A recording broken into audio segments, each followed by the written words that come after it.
Selamat pagi, saudaraku. Tuhan itu memberi kepada engkau dan saya, manusia itu, sebuah kehendak, saudaraku. Dan kehendak itu adalah dorongan dalam diri manusia untuk meraih atau mengharapkan sesuatu. Itulah kehendak. Maka dengan kehendak ini, manusia bisa menciptakan berbagai macam cita-cita, harapan yang ditujukan kepada sesuatu atau seseorang, saudaraku. Itulah kehendak. Itu yang menjadikan manusia itu istimewa, melebihi dari semua ciptaan Allah yang lain. Itu sebagaimana Allah yang adalah gambarnya memiliki kehendak juga. Maka demikian pula manusia diciptakan dengan keberadaan yang sama, memiliki kehendak seperti Sang Penciptanya. Tetapi kita harus mulai ingat bahwa kehendak ini juga dimiliki oleh Lucifer.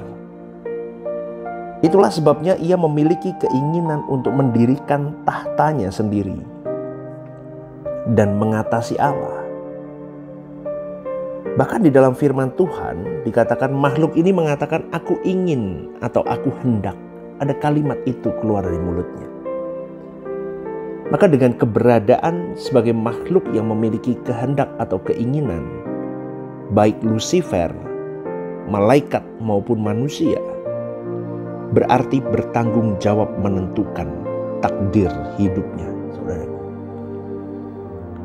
Selain daripada itu, dalam relasinya dengan Tuhan, maka manusia harus bisa menempatkan dirinya dengan benar di hadapan Tuhan dan menempatkan Tuhan secara pantas. Karena ini adalah sesuatu yang sangat luar biasa, saudaraku.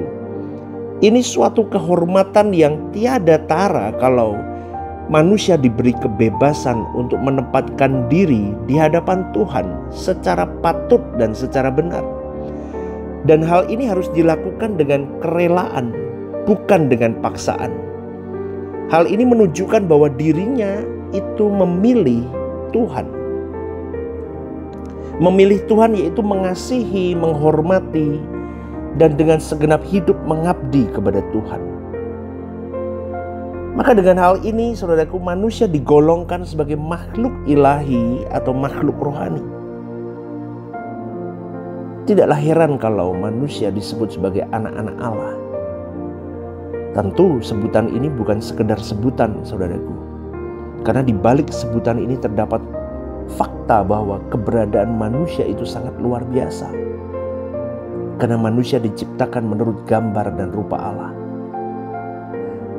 Manusia sebagai anak-anak Allah dilengkapi dengan berbagai elemen yang juga ada di dalam diri Allah.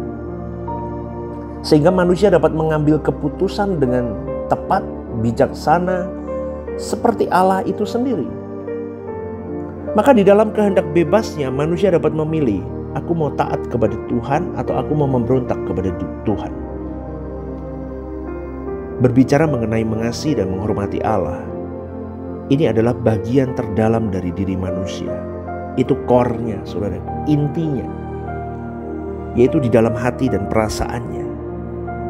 Ini bagian wilayah yang dimiliki manusia yang tidak bisa diintervensi oleh siapapun. Bahkan oleh Allah itu sendiri loh. Manusia harus meng-create bahwa aku mau mengasihi, mau menghormati Tuhan itu dari kedalaman hatinya sendiri, dari core-nya sendiri, dari inti hati hidupnya sendiri. Karena kalau Allah intervensi di dalamnya, maka manusia bukan manusia lagi. Manusia jadi robot dan bonekanya Tuhan.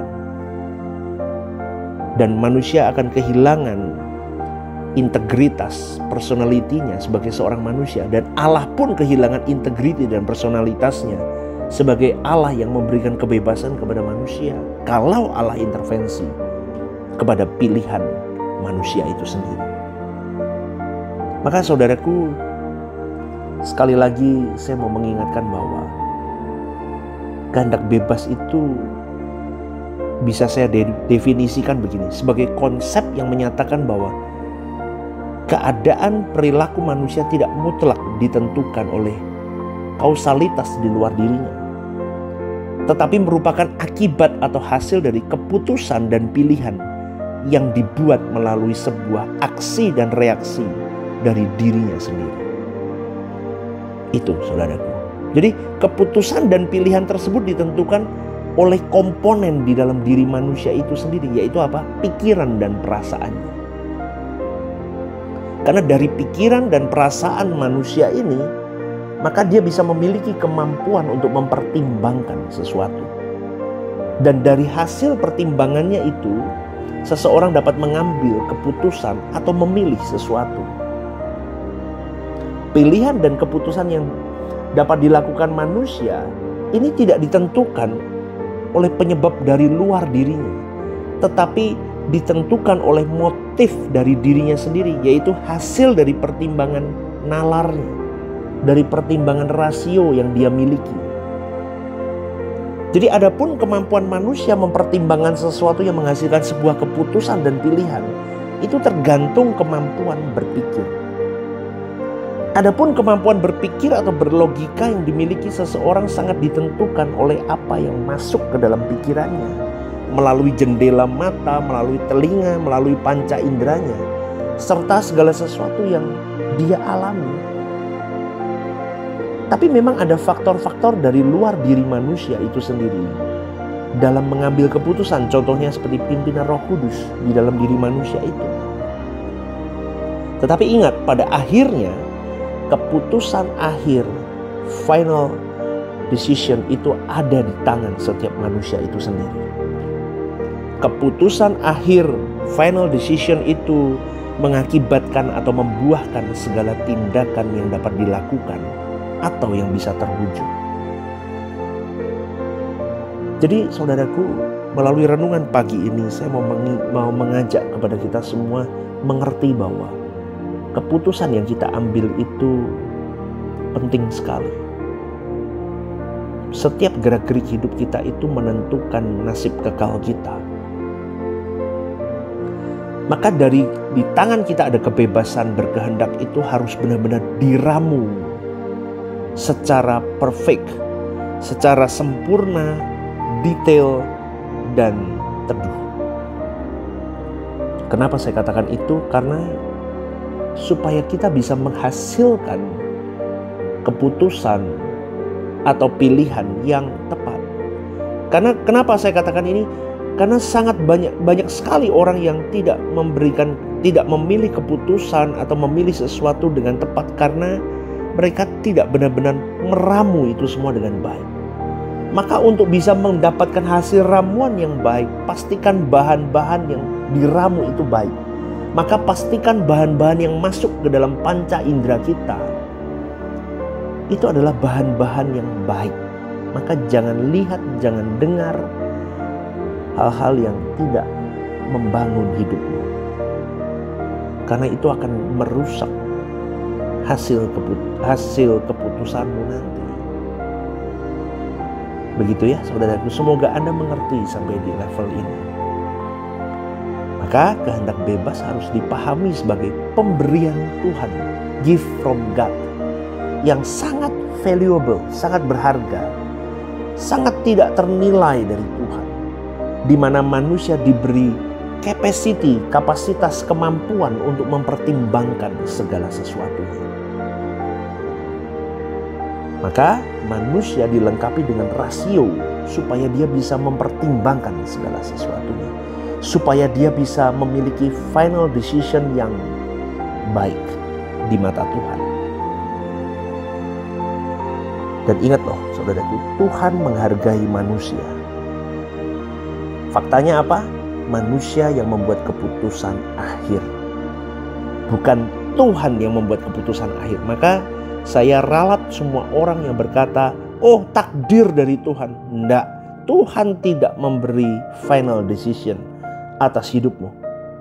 Hari ini apapun yang terjadi itu final decision dari kita sendiri. Amin saudaraku. Jadi cara Tuhan menghargai engkau dan saya sebagai manusia, Dia menyerahkan keputusan akhir, final decision kita di tangan kita sendiri. Itu cara Tuhan menghargai kita. Dan ini menjadi kehormatan bagi manusia, saudaraku. Dan di dalam kehormatan ini sekaligus membawa manusia sebagai makhluk yang beresiko sangat tinggi. Dalam hal ini pemberian yang berharga selalu disertai dengan tanggung jawab. Kamu kuberi kebebasan, tapi kutuntut tanggung jawab dari dirimu. Jika pemberian yang berharga tanpa tanggung jawab, wah, itu pemberian itu sendiri menjadi tidak berharga nanti akhirnya. Betul ya saudaraku? Sebagai orang percaya yang dewasa, kita harus memahami, kita harus menerima kehendak bebas ini sebagai kepercayaan. Bukan sebagai beban yang menekan atau keberadaan yang mengancam. Tetapi sebagai sesuatu, oh ini kepercayaan Tuhan yang diberikan kepadaku. Maka aku tidak mau menyalahgunakan kebebasan kehendak yang sudah Tuhan beri atas diriku. Karena kalau dia menyalahgunakan, itu hasilnya kebinasaan, saudaraku. Kita bebas hidup. Tapi kalau kita salah gunakan kebebasan kita, semakin jauh dari Tuhan, semakin tidak mengenal Tuhan, maka yang kita tuai adalah kebinasaan. Ini sungguh-sungguh berbahaya. Tetapi kalau seseorang menggunakan kehendak bebasnya dengan bijaksana, maka kehendak bebas tersebut dapat menggiring orang itu kepada kehidupan, kemuliaan bersama dengan Tuhan. Itu mereka lakukan tanpa paksaan, dengan rela. Nah, sekarang menjadi pertanyaan bagi kita semua sekarang adalah bagaimana kita menggunakan kebebasan, kehendak bebas tersebut, saudaraku. Kebebasan yang diberikan oleh Tuhan itu kepada kita. Coba kita cek and recheck hidup kita. Mumpung masih ada kesempatan, saudaraku. Saya mau ingatkan pagi hari ini para pencinta renungan The Message. Mari kita bertobat, saudaraku. Jangan sampai kehendak bebas malah menyeret kita kepada kegelapan abadi. Karena kita salah memiliki final decision, keputusan-keputusan akhir yang tidak kita gumulkan, dekatkan, fokuskan kepada hati Tuhan. Begitu ya saudaraku, final decision hidup kita ditentukan oleh diri kita. Maka kita harus semakin mendekat kepada Sang Pencipta kita. Supaya setiap final decision yang kita buat, keputusan-keputusan akhir apapun itu, semuanya hanya berpusat untuk hati Tuhan saja. Selamat pagi saudaraku, Tuhan memberkati.